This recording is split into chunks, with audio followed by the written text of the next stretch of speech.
Good morning. Today we're going to be talking about the basics of marketing research. The Essentials of Marketing Research is our book. Chapter 1, we're looking at marketing research for decision making in the business environment. Marketing research is becoming more and more complex, and this is being driven by, you've probably heard the term big data. Most companies have customer relationship management software programs, CRMs. They gather data extensively on every single part of their business, their customers, and that kind of thing. And then they design their collection methods around where they're going and what they're trying to do. So the role and value of marketing research is basically the role, big data, let me get as much data as I can to help the people I'm providing the data to make a better decision. And that is essentially the focus, to make a better decision.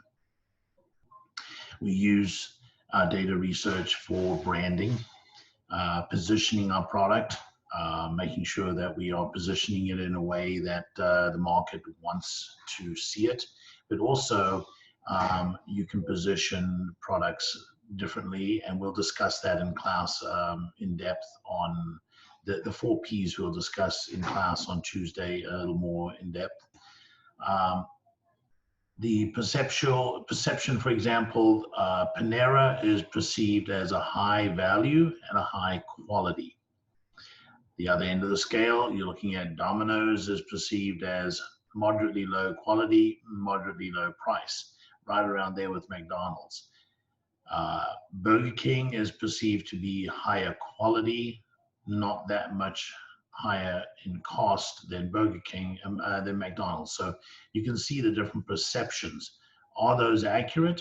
Not always, but it's where what people perceive, and that's where marketing is the marketing research can drive what people perceive, and that's where a lot of the marketing research targets.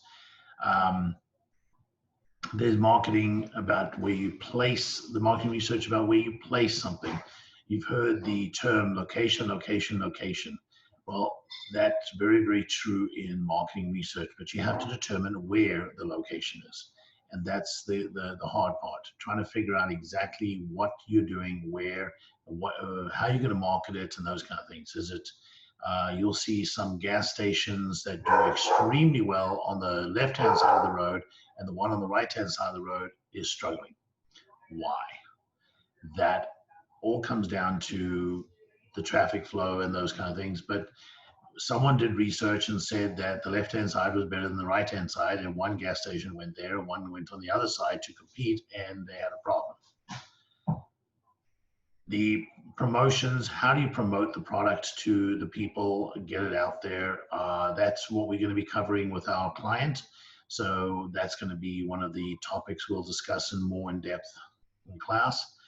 Price is a huge issue. Look at someone like Apple. They don't really mind that people perceive them as high priced. It's okay. You'll buy their product. You want it, you'll buy it.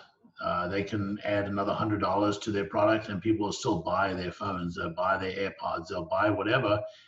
You pay the price because it's Apple. And that is because they've delivered a certain amount of value, and they've determined that through research, their price is very elastic. And they can drive their price up and down without having too much impact on their volume. Segmentation, we'll talk about that for our client.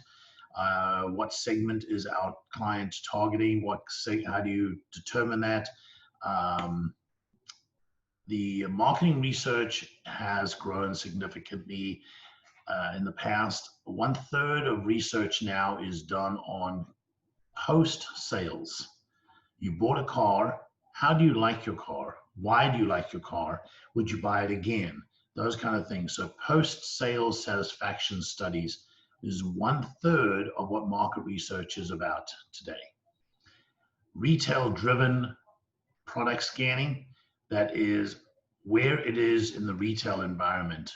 That's 1/3 as well.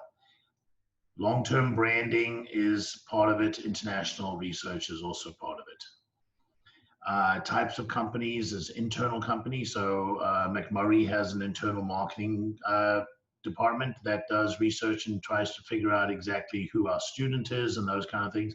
And then there's organizations out in the public that do it for us. So is this something we do on our own, or is this something we hire somebody? The different changes and skills that you're looking for as a, if you want to work in marketing research, number one, your verbal skills. Written and verbal got to be excellent. You have to be able to communicate to people. We'll talk about that with our client on Tuesday when she does her presentation, on Monday when she does her presentation, and determine exactly what the nature is of how that communication is done. I call it the goosebumps. When you present something to someone in such a way that you get goosebumps about what you just said, that is the stir of the emotion that you're trying to deliver, and that's a large part of your communication skills. So that is an extremely important skill to have in the marketing world. Ability to work with others. Interpersonal skills in the marketing world is huge. You need to work with a variety of different people that you don't always like or don't always agree with, but you have to be able to work with them. Statistical skills, know how to do basic analysis and statistical analysis, understand statistics and those kind of things. We'll talk about the top 5 skills candidates need in the marketing positions, how to develop them, and what the employers are looking for. So one of the big issues that we face in the marketing world is falls under ethics. Abuse of the respondents. So asking questions that are forcing the respondents into a position where they're answering your question in the way you want them to answer it, not in a truthful way that they honestly believe the answer should be. So sometimes questions are worded in a way that it gives the wrong response, and the respondent kind of feels, well, I don't really have a choice. I've got to answer this question and I've got to pick one of these choices, but it's not exactly the truth or not exactly what I feel. And that's the manipulation of the respondents, and that goes under abuse, and it is unethical. We also see companies that will get 3 or 4 different companies to do a research campaign. They'll develop a bunch of research and they'll present the information to the client. The client will turn around and say, okay, great, thank you very much. We decided not to go with your company. And they'll do that with all the companies, and they'll take all the information and they'll use the information that was presented to them without having to engage the company for their services that they proposed. That is unethical. If you are presented information by somebody, you should commit to use the information. If you like what they have to say, then you should pay them for their services.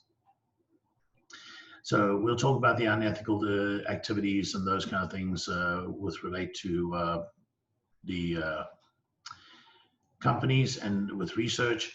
Here are some of the ethical issues, the code of conduct that we look at in the American Marketing Association.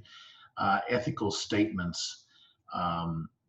Go through those, understand them. We will be discussing those on Wednesday in class. Emerging trends.